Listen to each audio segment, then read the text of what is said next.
Hello everyone, मैं नीरज शर्मा आप सभी का जॉब जंक्शन में स्वागत करता हूं। इस वीडियो में हम लोग देखने वाले हैं आईआईटी गांधीनगर में आई हुई वैकेंसी के बारे में, जिसमें आपको पता चलेगा पोस्ट का नाम, qualification, age limit, selection process और सैलरी के बारे में जानकारी। तो वीडियो के अंत तक बने रहिए और अगर अभी तक आपने इस चैनल को सब्सक्राइब नहीं किया तो इस चैनल को सब्सक्राइब कीजिए, बेल आइकन को भी जरूर प्रेस कीजिए ताकि जब भी हम ऐसे वीडियोज लेकर आए तो आपको उसका नोटिफिकेशन मिलता रहे।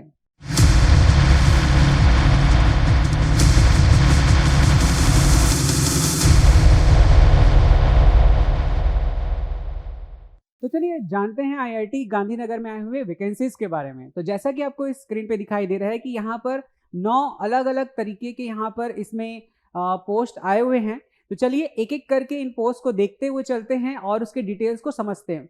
जैसे सबसे पहला पोस्ट यहाँ पर दिया गया है लाइब्रेरियन का, और जिसके लिए यहाँ पर क्वालिफिकेशन रखा गया है कि आपको पीएचडी डिग्री होना जरूरी है, और सब्जेक्ट इसमें दिया गया है लाइब्रेरी साइंस में या इंफॉर्मेशन साइंस में या फिर डॉक्यूमेंटेशन आर्काइव में आपका किया होना जरूरी है। इसके साथ साथ आपके पास जो है एक्सपीरियंस भी होना चाहिए, रिलेवेंट एक्सपीरियंस। और अगर आपका सिलेक्शन इस पोस्ट पर हो जाता है तो जो आपको सैलरी प्रोवाइड किया जाएगा मैक्सिमम, वो आपका होगा 2,02,876 रुपीज पर मंथ। मैक्सिमम यहाँ पर बताया गया, इसके बीच से कम मतलब इतना आपका सैलरी बनेगा। इसके बाद है आपका दूसरा पोस्ट यहाँ पर दिया गया है, वो है डिप्टी लाइब्रेरियन, जिसके लिए क्वालिफिकेशन होना चाहिए आपका post graduate degree in library science या फिर इंफॉर्मेशन साइंस या फिर डॉक्यूमेंटेशन एंड कीपिंग में भी आपका किया होना जरूरी है, और एटलीस्ट आपके 55% मार्क्स आने चाहिए। और यहाँ पर साथ ही साथ आपके पास रिलेवेंट एक्सपीरियंस भी होना चाहिए। और अगर आपका सिलेक्शन इस पोस्ट पर हो जाता है तो आपको जो प्रोवाइड किया जाएगा वो होगा 1,16,580 रुपीज पर मंथ के बीच। इसके बाद जो अगला जो पोस्ट यहाँ पर दिखाई दे रहा है वो है असिस्टेंट लाइब्रेरियन। इसमें अगर आपका सिलेक्शन होता है तो आपको जो सैलरी प्रोवाइड किया जाएगा वो होगा 86,966 रुपीज पर मंथ। इतना तक आपको सैलरी मिलने वाला है। और जो इसमें क्वालिफिकेशन रखा गया है कि आपको मास्टर डिग्री होना चाहिए, और जो सब्जेक्ट्स की मैं बात करूं वही सेम लाइब्रेरी साइंस या फिर डॉक्यूमेंटेशन या फिर इंफॉर्मेशन साइंस में आपका किया होना कंपलसरी है। इसके साथ साथ इसमें अगर हम देखें तो इसमें आपके पास एक रिलेवेंट एक्सपीरियंस भी होना चाहिए, मिनिमम 6 ईयर का आपके पास एक्सपीरियंस होना ही चाहिए। अब अगर हम अगला पोस्ट देखें तो ये है आपका असिस्टेंट रजिस्ट्रार, जिसके लिए क्वालिफिकेशन रखा गया है आपको पीजी किया होना जरूरी है, और एटलीस्ट आपके पास 2 ईयर डिग्री होना चाहिए। किससे संबंधित? एलएलबी, सीए या एमबीए या इसी के समकक्ष जो आप पढ़ाई होती है उसमें आपका किया होना जरूरी है। और अगर आपका सिलेक्शन इस पोस्ट पर होता है तो जो आपको जो प्रोवाइड किया जाएगा वो होगा 1,77,500 रुपीज पर मंथ तक आपको सैलरी इसमें मिलने वाली है। और ये आपका जो पे ग्रेड है ये आप देख सकते हैं यहाँ पर। इसके बाद जो अगला पोस्ट है वो है असिस्टेंट इंजीनियर, और ये है सिविल और इलेक्ट्रिकल। इसका मतलब आपने अगर जो भी पढ़ाई किया होगा वो इसी ब्रांच से रिलेटेड होना चाहिए। यहाँ पर दिया भी हुआ है बी या बीटेक होना चाहिए, और जो परसेंटेज आपका होना चाहिए वो है 55% एटलीस्ट।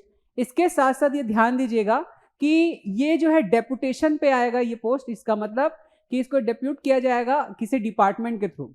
और इसमें जो आपका सैलरी पैकेज रखा गया है वो है 1,42,400 रुपीज पर मंथ के की आपको सैलरी इसमें प्रोवाइड किया जाएगा। इसके बाद है जूनियर इंजीनियर।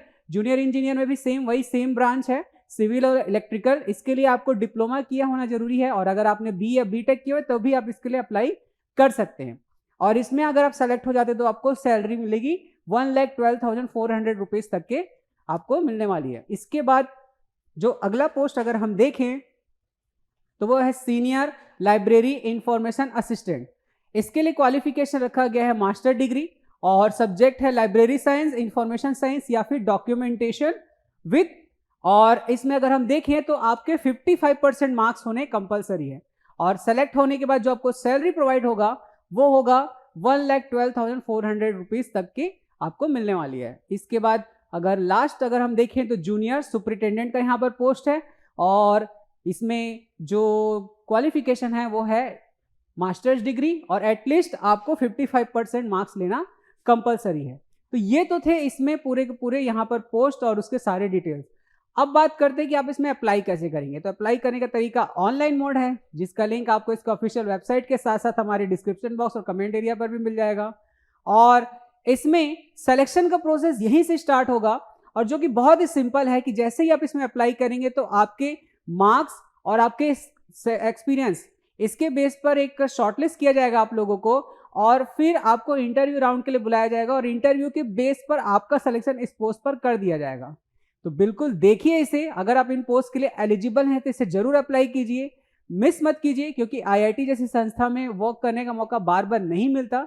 इसे ध्यान दीजिए, और ऐसे इंफॉर्मेटिव वीडियोस को पाने के लिए साथ ही साथ हमारे चैनल को फॉलो भी करते रहिए। और अगर आप चाहते हैं कि आपसे कोई भी इंफॉर्मेशन मिस ना हो तो हमारे टेलीग्राम चैनल को भी फॉलो कीजिए, same name with same logo. Thank you.